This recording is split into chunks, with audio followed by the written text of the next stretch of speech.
ತಮ್ಮ ಪಂಚ ಪ್ರಾಣದಷ್ಟು ಪ್ರೀತಿ ಮಾಡಿರ್ತಕ್ಕಂಥ ಸದ್ಭಕ್ತರು ಅಂದ್ರೆ ನಮ್ಮ ಕೋಣಂದರ ಪ್ರಕಾಶ ಮಂದಿರದವರು. ಅಂತೆಯೇ ಆ ಮಹಾತಾಯಿ ಲಿಂಗೈಕ್ಯರಾದ ಸಂದರ್ಭದೊಳಗೆ ಪಂಚಪೀಠಗಳ ಪರವಾಗಿ ರಂಭಾಪುರಿ ಜಗದ್ಗುರುಳವರು ತಮ್ಮೆಲ್ಲ ಕಾರ್ಯಕ್ರಮಗಳನ್ನು ಬದಿಗಿರಿಸಿ ಬಂದು ಪಾರ್ಥಿವ ಶರೀರಕ್ಕೆ ಮಂಗಲಾಶೀರ್ವಾದ ಮಾಡಿದ್ದು ಈ ವಂಶದ ಒಂದು ಪುಣ್ಯ ವಿಶೇಷ ಅಂತ ನಮಗೆ ಅನಿಸ್ತಾ ಇದೆ. ಪ್ರಕಾಶ್ ಅವರ ಅಪೇಕ್ಷೆ ಪಂಚಪೀಠಗಳ ಪರಮಾಚಾರ್ಯರ ಪೂಜೆ ಆಗಬೇಕು, ಪ್ರಸಾದ ಆಗಬೇಕು ನಮ್ಮ ಮನೆಯಲ್ಲಿ ಅನ್ನುವಂಥದ್ದು. ಬಹುತೇಕ ಭಕ್ತರ ಸದಿಚ್ಛೆಯನ್ನು ಪೂರ್ಣ ಮಾಡುವಂಥದ್ದು ಭಗವಂತನ ಕರ್ತವ್ಯ, ಸದ್ಗುರುವಿನ ಕರ್ತವ್ಯ ಅನ್ನೋ ಹಾಗೆ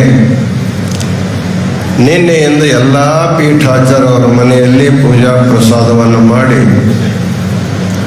ಅವರ ಮನಸ್ಸಿಗೆ ಅತ್ಯಂತ ಪ್ರಸನ್ನತೆಯನ್ನು ತಂದಿದ್ದಾರೆ. ತಾಯಿಯ ನೆನಪು ಯಾವಾಗಲೂ ಉಳಿಬೇಕು. ನಡೆದ ಘಟನೆಗಳು ಒಂದು ಸಣ್ಣ ಗ್ರಂಥ ರೂಪದಲ್ಲಾದರೂ ಬರಬೇಕನ್ನುವಂಥ ಅಪೇಕ್ಷೆ ಮಾಡಿ ಬಹಳ ಕಡಿಮೆ ಸಮಯದೊಳಗೆ ನಮ್ಮ ಬಹಳ ದೊಡ್ಡ ಸಾಹಿತಿ ಪ್ರಶಾಂತ್ ರಿಪ್ಪನ್ಪೇಟೆಗೆ ಆ ಜವಾಬ್ದಾರಿಯನ್ನು ವಹಿಸ್ತಾರೆ. ಪ್ರಶಾಂತ್ ರಿಪ್ಪನ್ಪೇಟೆ ಹೇಗದಾರಂದ್ರೆ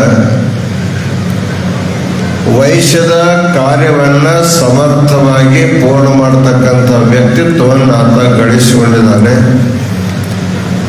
ಬಹಳ ಕಡಿಮೆ ಸಮಯದಲ್ಲಿ ನಾವು ಬಹಳ ಸಣ್ಣ ಗ್ರಂಥ ಅಂತ ತಿಳ್ಕೊಂಡಿದ್ದೇವೆ. ಅದನ್ನು ನೋಡಿದಾಗ ನಮ್ಮ ಪ್ರವಚನಕ್ಕಿಂತಲೂ ದೊಡ್ಡ ಪುಸ್ತಕವನ್ನು ಆತ ಬಹಳ ಕಡಿಮೆ ಸಮಯದಲ್ಲಿ ಪ್ರಕಾಶನ ಮಾಡಿದ್ದಾನೆ. ಎಲ್ಲ ಪೀಠಾಚಾರ ಆಶೀರ್ವಚನ ಇದ್ದಾವೆ, ನಡೆದ ಘಟನೆಗಳೆಲ್ಲ ಫೋಟೋಗಳಿದ್ದಾವೆ. ಬಹುತೇಕ ಅದನ್ನು ನೀವೆಲ್ಲ ಇಟ್ಕೊಂಡ್ಬಿಟ್ರೆ ಒಬ್ಬ ಮನುಷ್ಯ ಹೇಗೆ ಬದುಕಬೇಕು ಗೃಹಸ್ಥರಾಗಿ ಕೂಡ ನೀವು ಗದ್ದಿಗೆ ಮೇಲೆ ಪೂಜೆ ಮಾಡಿದ ದಕ್ಷಿಣ ಬೇರೆ, ಹೊರಗೆ ಬಂದ ಮೇಲೆ ಆಶೀರ್ವಾದ ಕೊಡೋ ದಕ್ಷಿಣ ಬೇರೆ, ಊರಿಗೆ ಹೋಗುವ ಮತ್ತು ಕೊಡೋ ದಕ್ಷಿಣ ಬೇರೆ. ಬಹುತೇಕ ಹೊಟ್ಟೆ ತುಂಬ ಮಹಾಪ್ರಸಾದ ಕಮ್ಮಂಡಲ ತುಂಬ ದಕ್ಷಿಣ ಕೊಡತಕ್ಕಂಥ ಮನೆತನ ಅಂದ್ರೆ ನಮ್ಮ ಪಾರ್ವತಮ್ಮನವರ ಮನೆತನ ಅಂತ ಹೇಳಿದ್ರೆ ಅತಿಶಯೋಕ್ತಿ ಆಗೋದಿಲ್ಲ. ಕೊಡಬೇಕು ಅಂತ ತಿಳ್ಕೊಂಡು ಶಾಸ್ತ್ರ ಹೇಳ್ತದೆ.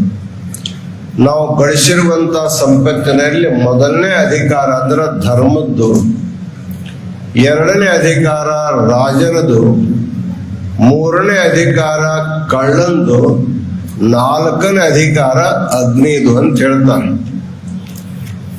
ಯಾರು ತಾವು ಸುಟ್ಟು ಹೋಗ್ತದ. ಇವತ್ತು ಬಹಳ ವಿಜ್ಞಾನ ಬೆಳೆದದ. ನಾವು ಧರ್ಮಕ್ಕೂ ಕೊಡಂಗಿಲ್ಲ, ರಾಜನಿಗೂ ಕೊಡಂಗಿಲ್ಲ, ಕಳ್ಳನಿಗೂ ಸಿಗಲಾರ್ದಂಗೆ ಇಟ್ಕೊಂತೀವಿ. ಏನು ಬ್ಯಾಂಕ್ ಹತ್ತಿರ ನಮ್ಮ ನೋಟ್ ಸುಡ್ಲಾರ್ದಂಗ ವ್ಯವಸ್ಥೆ ಮಾಡ್ಕೊಂತೀವಿ. ಅವಾಗ ಏನು ಮಾಡ್ತಾರೆ ಅಂತಂದ್ರೆ ಅವಾಗ ಇದಕ್ಕಿಂತಲೂ ಬಹಳ ದೊಡ್ಡ ದುರಂತ ಆಗತ್ತೆ. ಅಂದ್ರೆ ಧರ್ಮದ ಎಲ್ಲ ಮಾರ್ಗವನ್ನು ಬಂದ್ ಮಾಡಿರ್ತಕ್ಕಂಥ ವ್ಯಕ್ತಿಯ ಮನೆಯೊಳಗೆ ಇಂಥ ಮಕ್ಕಳು ಹುಡ್ತಾರೆ. ಅವಿವೇಕಿಗಳು, ಅಜ್ಞಾನಿಗಳು, ದುರಾಚಾರಗಳು ಎಲ್ಲವನ್ನು ಅವ್ರ ಕಣ್ಮುಂದೆ ಹಾಳು ಮಾಡ್ತಾರ ಅಂತ ಹೇಳ್ತಾರೆ. ಅದಕ್ಕೆ ನಮ್ಮ ಮನೆಯೊಳಗೆ ಉತ್ತಮ ಸಂತಾನ ಆಗ್ಬೇಕಾಗಿತ್ತಂದ್ರೆ ನಾವು ಧರ್ಮಕ್ಕೂ ಕೊಡಬೇಕು, ರಾಜನಿಗೂ ಕೊಡಬೇಕು. ಅವಾಗ ಮಾತ್ರ ಕಳ್ಳ ಕೊಳ್ಳೆ ಅನಾಹುತ ಆಗಲಾರದೆ ಮನೆಯಲ್ಲಿ ಸತ್ಸಂತಾನವಾಗಲಿಕ್ಕೆ ಸಾಧ್ಯ ಅಂತ ಹೇಳ್ತೀವಲ್ಲ. ಹಾಗೆ ಪಾರ್ವತಮ್ಮನವರು ಬಹಳ ಕಷ್ಟಪಟ್ಟು ದುಡಿದು ಮಕ್ಕಳಿಗೆ ಬಹಳ ಶಾಲೆ ಕಲಿಸ್ಲಿಕ್ಕೆ ಆಗದೇ ಇದ್ರು ಕೂಡ ದುಡಿಯುವ ಸಾಮರ್ಥ್ಯವನ್ನು ಕೊಟ್ಟು ಒಳ್ಳೆ ಸಂಸ್ಕಾರವನ್ನು ಕೊಟ್ಟು ಕಲಿಸಿದ್ದಕ್ಕಾಗಿ ಇವತ್ತು ಮಕ್ಕಳು ಬಹಳಷ್ಟು ಸಮೃದ್ಧರಾಗಿ ಧನ ಇದ್ರೂ ಕೂಡ ಅಭಿಮಾನ ಬಾರದ ಹಾಗೆ ನಿರಭಿಮಾನಿಗಳಾಗಿ ತಮ್ಮ ಧನವನ್ನ ಉತ್ತಮ ಕಾರ್ಯಕ್ಕೆ ವ್ಯಯ ಮಾಡ್ತಕ್ಕಂಥ ಒಳ್ಳೆ ಸದ್ಬುದ್ಧಿನ ಇಟ್ಟುಕೊಂಡಿದ್ದಾರೆ. ಬಹುತೇಕ ಈ ಮನೆತನ ಅಂದ್ರೆ ಇದೊಂದು ಆದರ್ಶ ಗೃಹಸ್ಥಾಶ್ರಮ ಅನ್ನೋದ್ರ ಬಗ್ಗೆ ಶ್ರೀಶೈಲ ಸನ್ನಿಧಿ ಹೇಳಿದ್ದಾರೆ. ಎಲ್ಲ ಸರಿದ್ರ ಆಶೀರ್ವಾದ ಈ ಮನೆತನ ಮೇಲೆ ಸದಾ ಇದೆ. ಕಾಶಿ ವಿಶ್ವನಾಥ, ಮಾತಾ ಅನ್ನಪೂರ್ಣ, ಜಗದ್ಗುರು ವಿಶ್ವಾರಾಧ್ಯರು ಈ ಪರಿವಾರದ ಮೇಲೆ ಅನಂತ ಮಂಗಲ ಆಶೀರ್ವಾದವನ್ನು ಕೊಡ್ಲಿ.